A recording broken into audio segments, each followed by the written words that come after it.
Assalamualaikum warahmatullahi wabarakatuh. Jumpa lagi dengan channel Andra Sonampol yang berbagi cerita. Saya akan mencoba menganalisis satu fenomena menarik dari sejarah petunjuk, kitab petunjuk yang diterima umat manusia setelah Nabi terakhir Muhammad SAW wafat. Kitab itu disusun dengan berbagai macam keahlian ketika para pemimpin penerus Nabi terakhir Muhammad SAW, yaitu Khalifah Abu Bakar, Umar, Utsman, dan Ali, juga ada khalifah yang mengembangkan kekuasaannya sendiri, yaitu Muawiyah di wilayah Romawi, bekas kerajaan Romawi. Nah, pengembangan petunjuk ini disusun menjadi kitab oleh Utsman bin Affan sebagai kitab cahaya dengan petunjuk yang beliau terima bersama sahabat-sahabat ketika Nabi terakhir Muhammad SAW masih hidup. Nah, dalam perkembangannya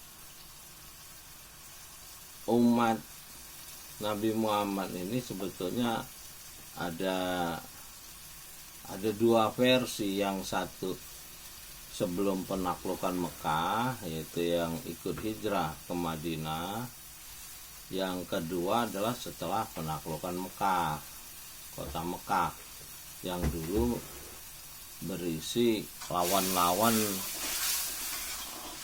Nabi Muhammad yang tidak mempercayai kitab. Sehingga dalam perkembangannya ketika Khalifah Utsman berkuasa dan Imperium Romawi dan Persia sudah di bawah kekhalifahan Utsman, maka pengembangan daripada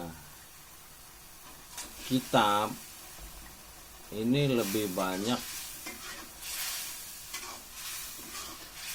ditambah dengan unsur-unsur dari pemahaman dari Romawi. Telah lahir 4 mazhab seperti yang ada di agama yang ada di Romawi waktu itu. Jadi di dalam pemerintahan Bani Umayyah. Jadi Bani Umayyah ini adalah meneruskan pemerintahan dari Utsman yang dilanjutkan oleh orang-orang Mekah. Jadi bukan orang Madinah. Nah, setelah Bani Umayyah ada Bani Abbasiyah. Nah, Bani Abbasiyah ini adalah pengembangan umat dari yang tadinya berpegang pada kitab kitab petunjuk yang disusun oleh para sahabat. Ketika Abbasiyah berkembanglah teknologi matematika. Jadi bangsa Persia ini ahli sains. Berbeda dengan Romawi. Romawi waktu itu mistik. Nah, dalam perkembangannya 10 abad di Eropa, Bani Abbasiyah ini mengembangkan teknologi bahasa matematik. Nah, dua ini, yang satu terpengaruh dengan mistik Romawi, yang Bani Umayyah. Nah, Bani Abbasiyah terpengaruh dengan sains dari Persia dan Yunani waktu itu selama 10 abad di Eropa. Nah, sejarah ini perlu kita pelajari setelah kita membaca Iqra, kitab. Nah, kita belajar sesuai petunjuk yang diterima Nabi terakhir Muhammad SAW, harus Iqra. Kita harus membaca kitab itu dengan bahasa yang kita mengerti sebanyak 7 kali. Nah, setelah baca kitab itu kita seumur hidup ya, setelah minimal 7 kali untuk mendapat Furqan, maka kita akan masuk ke